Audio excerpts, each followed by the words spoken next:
Good evening, everyone. How's everyone doing? Good. I like that. That was a lot of warmth. I like it.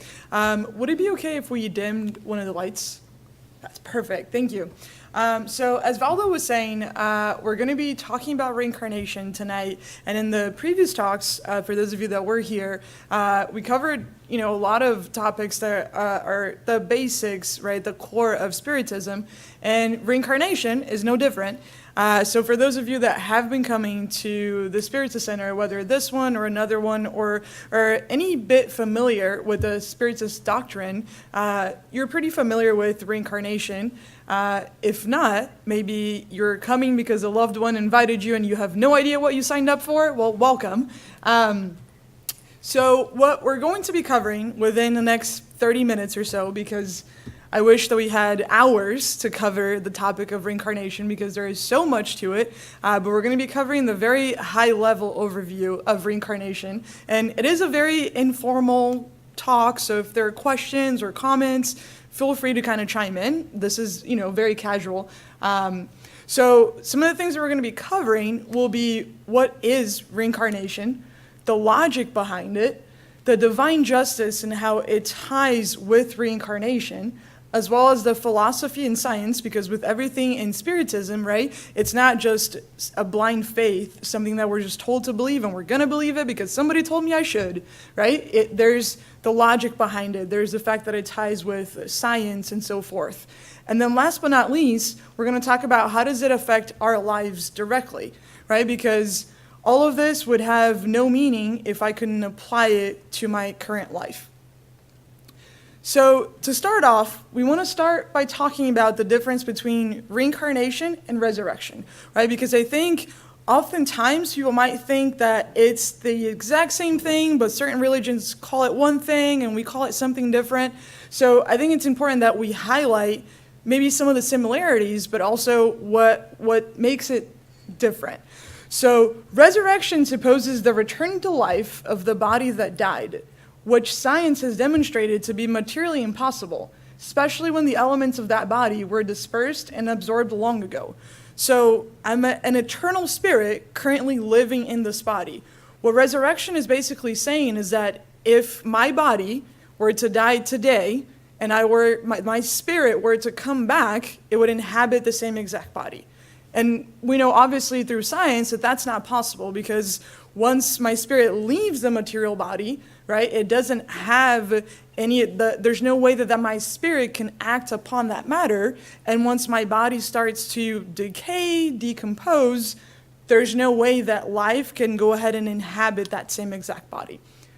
With reincarnation, on the other hand, it's the return of a soul or spirit to a corporeal life, but in another body, newly formed for it, and having nothing in common with the old one, right? So with reincarnation, we're talking about the actual spirit returning to a brand new body. So it has no correlation to previous bodies in previous lives. Does that make sense? So obviously when we talk about that, we want to be able to tie it to some of Jesus' teachings and some of the things that he shared with the disciples and everyone that he encountered while he was here on earth.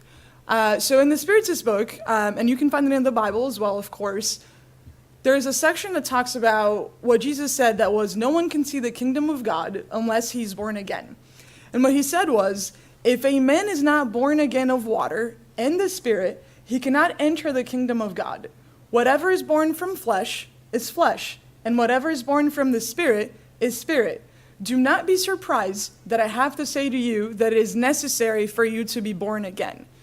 And so one of the things that we need to analyze, what did he mean when he was talking about born again of water and the Spirit? And here we have some more quotes in which he talks about water being that prime element, the beginning of a lot of things. And so one of the things that he said were, the Spirit of God hovered over the waters. It hovered over the surface of the waters.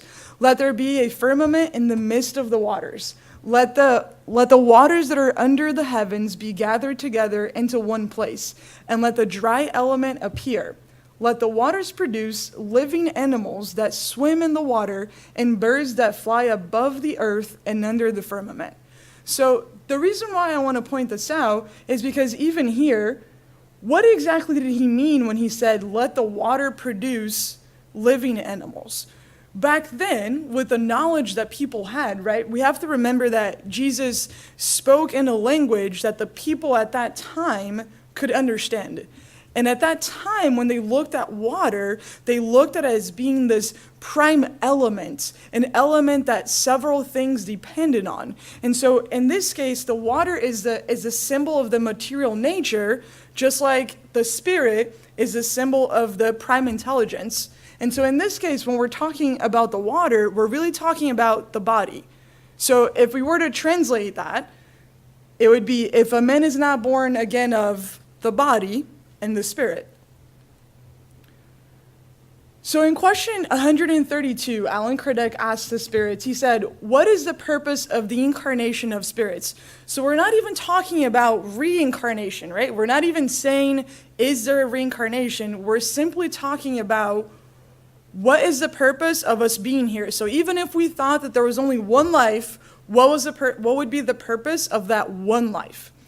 And the answer that the spirits gave us was, God imposes incarnation for the purpose of leading spirits to perfection. And when we talk about perfection, it's important that we remember that it's the relative perfection, because we'll never be as perfect as God, but one day we will become those pure spirits, the spirits that are the closest to what humankind can achieve as perfection. And then the spirits went on to say, for some, it is an expiation, for others, a mission. However, in order to reach this perfection, they must undergo all the vicissitudes of corporeal life. There lies their expiation. Incarnation has a further objective, which is to place spirits in situations where they can do their share in the work of creation. So look at how beautiful that is, because I think oftentimes we forget that we are co-creators. So this is not only saying we are here for our own growth and development, but we are also here to be a part of God's creation, be a part of that work. To this end, on each world, they clothe themselves with an instrument that is in harmony with the essential matter of that world, so that they may use that instrument to carry out the orders of God. In this way, they contribute to the general work and progress at the same time. So notice that when we're talking about the way that we clothe ourselves, we know that with each reincarnation, it will depend on the world that we're going to inhabit. That's going to determine the type of the body that we carry. And so for spirits that are more evolved in higher worlds, they don't necessarily have the need for the material body that we have here on earth. That matter, if any, is a lot less dense, because when we think about the body, the need that we have for the body here on earth is so that the spirit can express itself. And for an evolved spirit, you don't necessarily need that. But one other thing that I think it's really beautiful when we're talking about incarnation is we see there that it says it's an expiation, but for others, it's also a mission. So oftentimes when we're talking about incarnation and what our purpose here is, we often think about the negative things and why we're going through them. And we can easily revert back to and say, it must have been something that I did in a previous life. But then we forget that a lot of times we're the ones choosing the trials that we're going to go through, because yes, it might have been something that we did in a previous life, but it could also be a choice that we made to expedite our process in that evolvement that we have there. So think about the really higher up spirits that choose to give up the comfort and the bliss that they live in to be able to come down here and help other spirits along their own evolution. So oftentimes it is also a mission. It's not always a trial. It's not always something that we did in a previous life. Oftentimes it's something that we decided to be in a more difficult situation because we knew that it would speed up our process of evolvement, or those spirits, they simply decided to come here to support others, which is beautiful. Now, as humans, right, the essence of humankind is always asking questions. From a very young age, babies, before they could even speak, as they're trying to discover things, right? They will use their sight, their touch, before they could even speak words. For those of you that have dealt with kids, once they reach maybe 3 or 4 years of age, they get to the point where they're asking why to absolutely everything, right? Because we want to know more. We're discovering things. We have questions. And to a young child, something very simple that would be, honey, I need you to eat. When they're at that phase, they go, but why? Because it's going to help you grow. But why? Right? And to us, it's no different. We get older, but we continue to ask questions. And one of the things that is so huge when we talk about spiritism, reincarnation, is the law of cause and effect. One of my really good friends once asked me, she said, what is it that fascinates you so much about spiritism? And I said, it's the ability to answer questions that we can't typically get, right? When we think about a lot of these questions, it's not something that in your everyday life you can get the answers to. There are things in life, trials that we go through, that we can usually tie it back to something in this life. So to give you guys an example, perhaps somebody has lung cancer in this life, but they were a smoker. So you can relate that cause and effect directly, but then there are other things that we may have questions for, such as, why am I in the family that I'm currently in? Because although there are people that we truly love and care deeply, they're also the ones that we struggle with. And so we ask ourselves, why am I in this situation? Why am I in this family? Or even things like, why do some people live in poverty while others have so much? Why is there such a difference in the world that a lot of people are given so little and such little are given to so many people, right? Or even, why do certain people have an aptitude for certain skills while others none?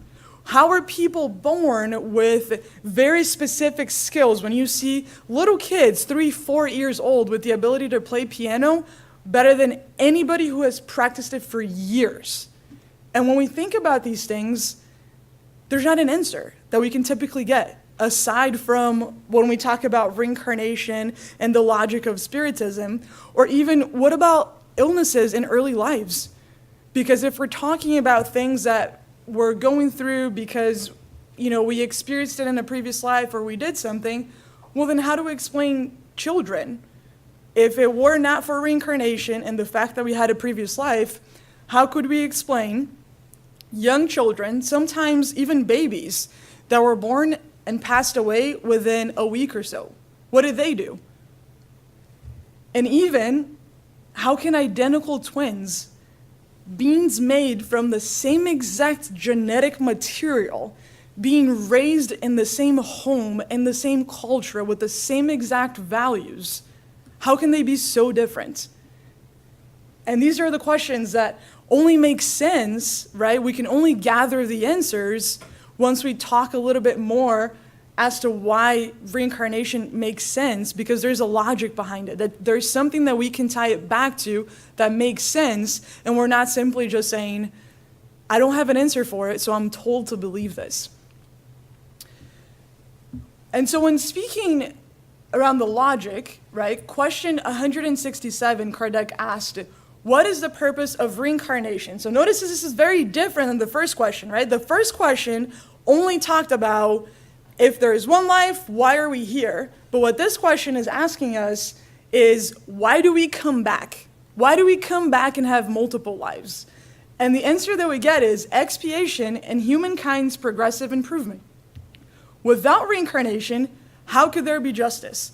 So when we're talking about those questions, and this is interesting because I was out with a group of friends, and there were a couple people that I didn't know there that were friends of friends, and somehow we got into the topic of, poverty and how there's not a lot of equality out there, and in a lot of people sharing their opinions, somebody said, well, sometimes I think that God just uses people as examples. And I said, well, what do you mean? And she said, well, I think that at times, in order to teach somebody not to do that same thing or not to act a certain way, he will use certain people as an example. To which I, in trying to seek to understand, right, understand kind of where that thought process was, I said, do you believe that God is just? And she said, yes. And I was like, okay. Is he kind? She said, yes. I said, do you think that he's merciful? She said, yes. So I said, wait a second. So help me understand how God, who is merciful, kind, loving, and generous, can use somebody else just as an example, meaning hurt somebody and hurt their experience that they would only have one of, to use it for somebody else. And then she didn't have an answer, which I said, okay, that's fine. And this is one of the things that it's so beautiful about Spiritism, because again, we get those answers, right? Because it's not just something that we're being told to believe it a certain way, which there's nothing wrong with the way that people think and how they believe. But when it comes to having something that we can stand behind, something that we can find answers and things that make sense, oftentimes for somebody who has never been exposed to reincarnation or Spiritism, they can often find themselves puzzled because there's not an answer when we try to put two and two together. On chapter 4 of the Gospel According to Spiritism, there's a question that said, is incarnation a punishment, and are only guilty spirits subject to it? God, being supremely just, must regard all his children equally. That is why he gives all of them the same starting point, the same aptitude, the same obligations to fulfill, and the same freedom to act. Any privilege would be a preference, and any preference an injustice. But incarnation is nothing for all spirits but a transitory state.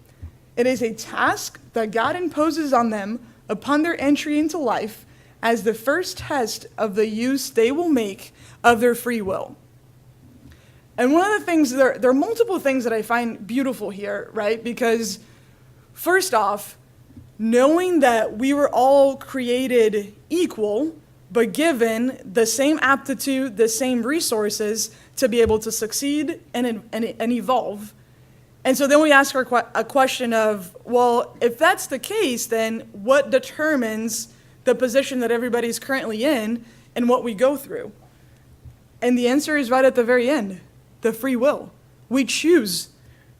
Each and every single day, we make a decision as to how we live our lives, as to how we positively impact other people. And so, although we may not have all of the answers as to what perhaps has happened in a previous life, through reincarnation, we can understand that our current state, our present, more than likely we can get answers from our past, and our future, what's going to determine our future and the chances and the likelihood that things will happen and how my future will be and where my progress is going to be is determined by my present, by my current actions. So when we talk about philosophy and science, one of the things that I found really interesting, this is also in the Gospel According to Spiritism, and what's really cool, right, and one of the things that I love the most about Spiritism, because it's not just about what we believe in or a religion, but it gives us ways to explain things to somebody who does not necessarily know Spiritism, or somebody who understands through logic or through science or through philosophy. And in the gospel, it said, if there's no reincarnation, then it is obvious that there can be only one existence. Thus, if there's only one existence, then the soul of each individual must be created at birth, unless we accept that there's something that comes before that. However, if that were the case, we would have to ask what the soul was before birth, and if such a pre-existent state would not comprise an existence of some kind or other. So, what this is saying here, which again, right, nothing to do with Spiritism, just pure, okay, let's kind of bounce ideas, being philosophical. If I'm saying that there's no reincarnation, I'm saying that there's something that must be created before birth, because, and if that's the case, then what is that thing that comes before birth? Which then leads us to, on the other hand, everything can be explained if we admit to a succession of prior and progressive existences. At birth, individuals bring with them the intuition of what they have already acquired. So that's kind of an interesting one, because oftentimes, which we'll dive into this a little bit deeper, but when we're talking about reincarnations and how the spirit retains information from one life to the next, and how is it that we're going to know what we did wrong in a previous life to then fix it in a future one, when we talk about the intuition, we always have that. The spirit keeps that. And what I find really interesting is, in teaching the kids class on Mondays, there was a question that we asked that was, do we always know what's right and what's wrong? And one of the kids said, well, yes, while some of the other kids were like, no, if I've never encountered it, how do I know it's wrong? But the 8-year-old said, well, I think we always know, but there are just times that we choose to do what's wrong, even though we know really what it is.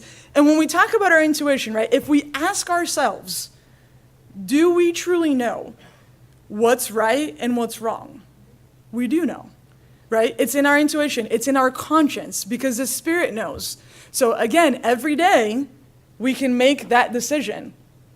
Every day we can choose to do what the right thing is, because we know what it is. Doesn't mean it's easy to make the right decision, but we know what it is. On question 171, Kardec asked, on what is the doctrine of reincarnation based? On the justice of God in Revelation. We will repeat this to you over and over. And I love when the spirits answer like this, because it's almost like, really? I've told you this already. So they're like, we'll repeat this to you over and over again. A good father always leaves the door of repentance open to his children. Doesn't reason tell you that it would be unjust to keep eternal bliss from those who have not enjoyed the opportunities needed to improve themselves? So what this is saying is, would it be fair, right, knowing that one day we will get to experience that eternal bliss once we've evolved, gone through all the trials that we needed, finally become a pure spirit to enjoy that eternal bliss, knowing that that's there and that's a capability, would it be fair to not get the chance if we didn't get to experience those opportunities to get us there? Aren't all people God's children? It is only among selfish human beings that we find iniquity, insatiable hatred, and unforgiving punishment. And in God, we know that we find the exact opposite of that. We find mercy, we find forgiveness, we find love, we find the ability to fail multiple times, but to know that we'll get multiple chances. We know that for the amount of times that we fall short, we will always get the opportunity to come back and do it right. Now, of course, knowing all of this is great. We know what reincarnation is, what the purpose of it is, but how do we do it, right? And that's the part that's really difficult. And when we talk about why we forget the past, this is often a question that people struggle with, because let's just take the example of school. We have a test. We don't pass the test. What does a teacher usually say? They say, go back, review the subject, review the old test that you took, right? Study it over and over, and then take it again. And here on earth is where we have that test. So oftentimes, people wonder, well, if the whole purpose is for me to succeed, to improve, to get better, why is it that I am not given the option to look back at what happened in the previous life? And so that was one of the questions that Kardec asked, and I'm sure it's a question that a lot of us have wondered at some point. And he asked, why does the incarnate spirit lose the memory of its past? And the answer we got was, human beings cannot and must not know everything. God, out of divine wisdom, wills it to be this way. Without the veil that hides certain things from them, they would be dazzled, like one who passes suddenly from the darkness into the light. By forgetting their past, they are more fully themselves in the present. So, as much as I'm sure at some point we would have loved to know exactly what we did or the kind of life that we had, or even the wrongdoings that we committed to be able to avoid those in this life, let's just think for a second of somebody in this life whom we love and care about very much, but at some point we hurt that person. And think about the feeling that we felt by hurting somebody that we loved and cared about. And if we were to remember our whole past life, now multiply that feeling by 100, 200 times, and instead of having the ability to repair that in a future life, we would be shackled by the sorrows and the sadness of everything that we could have done to somebody else. And in trying to fix that, would we be fixing it because we knew that was the right thing and we were trying to be patient, kind, love, or would we be fixing it because we just simply knew that we did something and we feel like we have to repair it, right? Where would be the merit in that? Because we would simply be doing it because we knew we did something bad and it needs to be fixed. But also think about it on the flip side. Think about knowing what other individuals did to us in a previous life and how that would affect us here now and trying to repair it, right?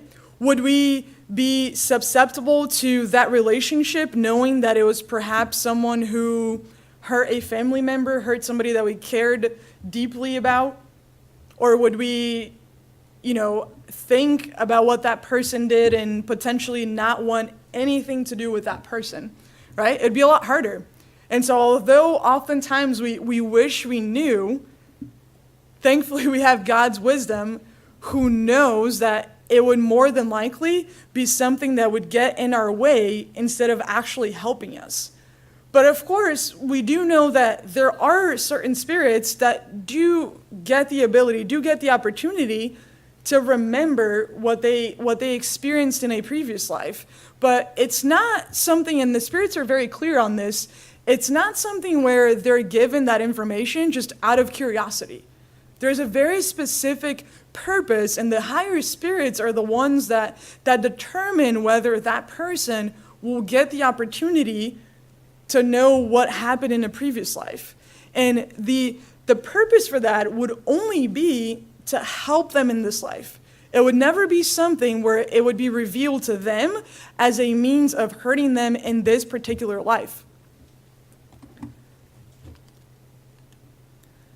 Now, knowing all of that, right, how does it tie to our current life? How does knowing that the purpose of reincarnation is to come here to evolve, get better, help others along the way, and understanding that reincarnation is the ultimate proof of love, of kindness, and mercy from God, how does knowing that help us here in this current point in time live a better life? Only the doctrine of reincarnation can tell human beings where they came from, where they're going, and why they're on the earth, and justify all the anomalies and all the apparent injustice that life presents.